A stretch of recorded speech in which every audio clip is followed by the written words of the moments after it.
अरे यार चुनाव को लेकर के भाजपा के अंदर घोर निराशा है। कोई जनता उनको कहीं मतदान नहीं कर रही है। अभी पुलिस का सहारा ले रहे हैं और प्रशासन का सहारा ले रहे हैं। मैं तो अभी बहुत दूर था, अभी पता चला है कि जब यहाँ के लोग नमाज पढ़ने मस्जिद में गए और 100 की संख्या में आए हैं, जा करके देखे, चढ़ करके सब तार काट के भाग गए।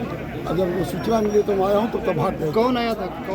बिजली के कर्मचारी थे, उनके साथ फोर्स थी। किसके इशारे पे आया? कैसे? भाजपा के इशारे पर आए थे।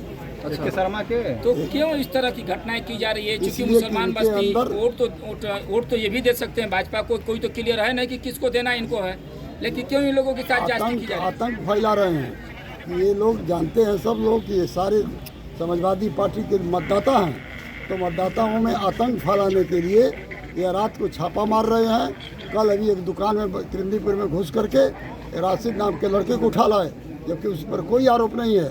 अभी आकर के नमाज पढ़ने गए, चढ़ कर सब तार काट के भाग गए। क्या लग रहा है ऊर्जा मंत्री जिले में है तो उन्हीं द्वारा सब ये सारी लोग लगे हुए हैं, उसमें एक व्यक्ति का नाम नहीं लेना है, इसलिए जनता इनको यहाँ नकार चुकी है।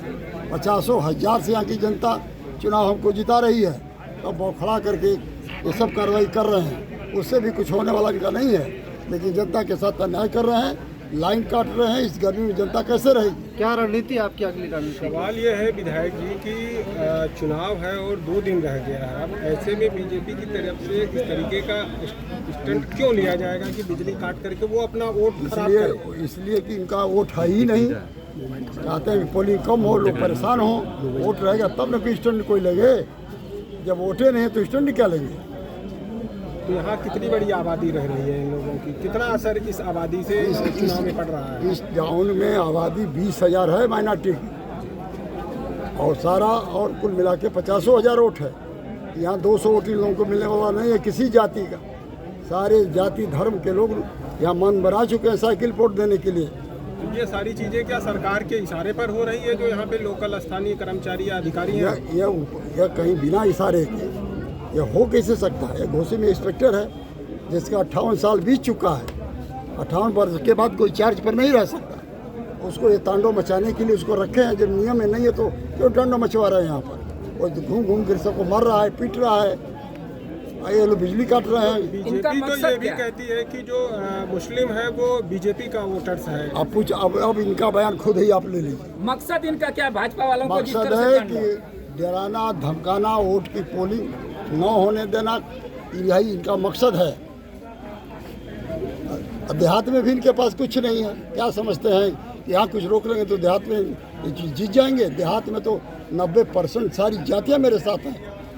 इनको आजमगढ़ भगाने का संकल्प ले लिया घोसी की विधानसभा। ये चुनाव थोड़े लड़ रहे हैं, तो आतंक मचा रहे हैं। विधायक जी 2 डिप्टी सीएम यहाँ पड़े हुए हैं और इस तरह की घटना हो रही है, तो क्या उनको जानकारी नहीं है? वही करा रहे हैं दोनों डिप्टी सीएम, वही डिप्टी सीएम दोनों मिलके करा रहे हैं।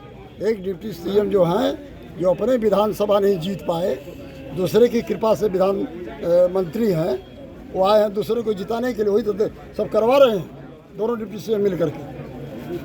तो क्या रणनीति बना रही है समाजवादी पार्टी अब इस पे? अगर समाजवादी पार्टी का तार काटने से मतदाता नहीं रुकेगा और न इनके डंडे से रुकेगा।